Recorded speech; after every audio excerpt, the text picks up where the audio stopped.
ആ അമ്മേ, ആമോ ഇന്നെന്താ നമ്മുടെ ഡിന്നർ സ്പെഷ്യൽ? ഇന്ന് നമുക്ക് റാഗി ദോശയാണ്. അതെ. പിന്നെ രാവിലെ നമ്മളെ ചപ്പാത്തിയുടെ കൂട്ടാനും ഉണ്ട്. ഉള്ളിയും തക്കാളിയും കൂടെ ഉള്ള കറി. പിന്നെ നമ്മള് ഉള്ളി ഉടച്ചത്, ഉള്ളി ചാലിച്ചത്. അപ്പൊ ഇത് രണ്ടുമാണ് കേട്ടോ എന്നുള്ളത്.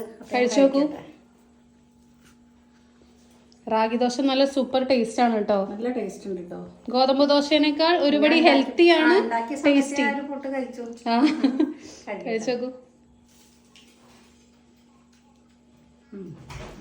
സൂപ്പറാണോ? Super duper. റാഗി ദോശയുടെ മാവ് ഇതാട്ടോ. ഇതാ മാവ് നല്ല ഇങ്ങനെ പുളിച്ച് നല്ല ഭംഗിയായിട്ട് വന്നിട്ടുണ്ട്. അതുപോലെ തന്നെ ഉള്ളി ചാലിച്ചതാണ് അമ്മ ഇവിടെ. എന്നാ കഴിച്ചോളൂ കേട്ടോ അമ്മേ.